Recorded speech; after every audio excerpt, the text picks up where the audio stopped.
Starlink พัวพันคอลเซ็นเตอร์สหรัฐสอบอีลอน มัสก์คดีเฉาเมียนมาไทย ประเด็นร้อนระดับโลกอีกครั้ง เมื่อสภาคองเกรสสหรัฐเปิดการสอบสวนบริษัท Starlink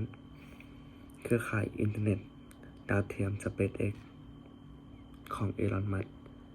หลังมีรายงานว่าเทคโนโลยีนี้อาจถูกนำไปใช้ในศูนย์หลอกลวง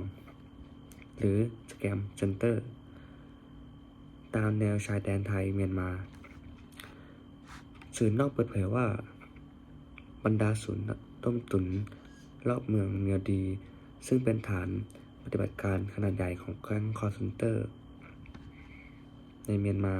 ได้ใช้บริการอินเทอร์เน็ตจาก Starlink อย่างกว้างขวางเพื่อหลอกเหยื่อทั่วโลกและกอบโกยเงินหลายพันล้านดอลลาร์ภาพถ่ายดาวเทียมและโดรนชี้ชัดภายในคอมเพลด์ขนาดใหญ่ที่มีรั้วลวดหนามและระบบรักษาความปลอดภัยแน่นหนามีจานรับสัญญาณของ Starlink ปรากฏอยู่เต็มพื้นที่คณะกรรมาการร่วมด้านเศรษฐกิจของสภาคองเกรส U.S. Congress Joint Economic Committee ยืนยันว่าได้เริ่มการสอบสวนอย่างเป็นทางการเพื่อหาความเชื่อมโยงระหว่าง Starlink กับศูนย์ต้มตุ๋นในเมียนมาและมีอำนาจเรียกตัวมัสก์มาให้ปากคำได้โดยตรงขณะที่บริษัทแม่ SpaceX ยังไม่ออกมาแสดงความคิดเห็นใดๆต่อข้อความดังกล่าวนี้ก่อนหน้านี้จีนไทยและเมียนมาเคยร่วมกัน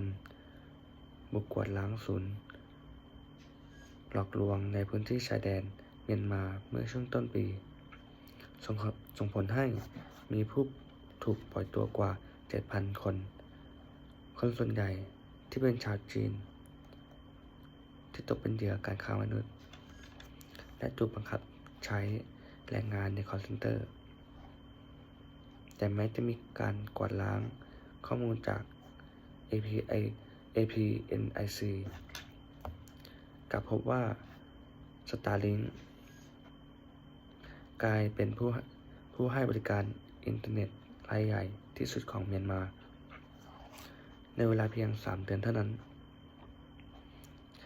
จับภาพดาวเทียมได้คอมเพลด์ใหม่ยุคสื่อบอกระบุเพิ่มเติมว่าระหว่างเดือนมีนาคมถึงกันยายนที่ผ่านมามีการก่อสร้างคอมเพลด์ใหม่จำนวนมากในพื้นที่ KK Park และเชเวโกโกซึ่งเป็นจุดร้อนของแก๊งหลอกลวงโดยพบอุปกรณ์ Starlink ถูกติดตั้งอย่างแพร่หลายคองเกรสกดดันมัสก์ให้หยุดบริการวุฒิสภาแม็กกี้ ฮัสสันจากพรรคเดโมแครตเรียกร้องให้มัสก์ยุติการให้บริการ Starlink กับกลุ่มอาชญากรรมเหล่านี้โดยทันทีคนส่วนใหญ่อาจจะแค่รำคาญข้อความหรือสายโทรหลอกลวง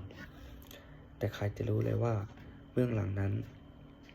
คือแก๊งคอลเซ็นเตอร์ข้ามชาติที่ใช้อินเทอร์เน็ตของ Starlink เปิดเครื่องมือก่ออาชญากรรมนี่ไม่ใช่ครั้งแรกที่ Starlink ถูกตั้งคำถามหากย้อนกลับไปเมื่อเดือนกรกฎาคมฮัสสันเคยส่งข้อความถึงมัสก์มาแล้วขอให้ระงับการให้บริการในเอเชียตะวันออกเฉียงใต้หลังมีรายงานจากกระทรวง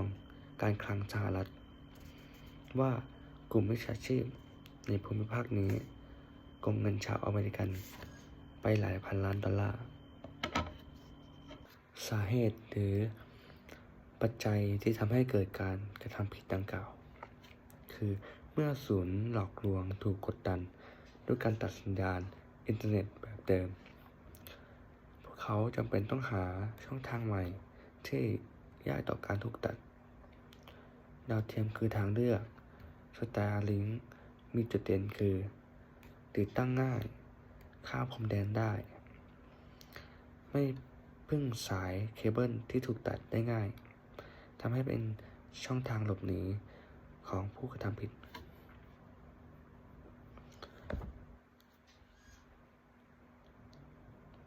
ระบบกฎหมาย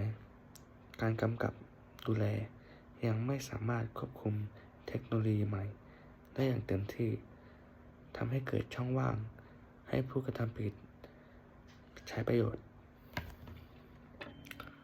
พรบว่าด้วยการกระทำความผิด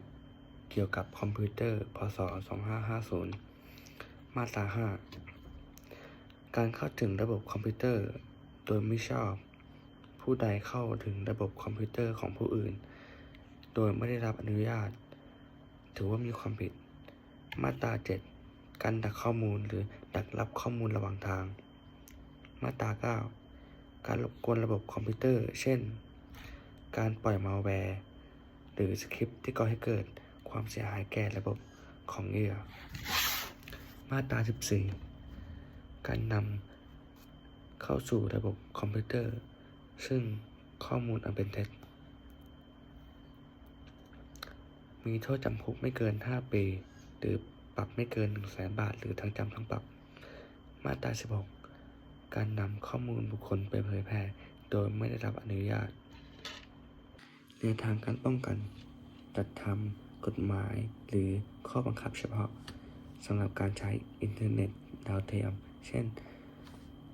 ต้องมีการจดทะเบียนอุปกรณ์ หรือขออนุญาตจาก กสทช.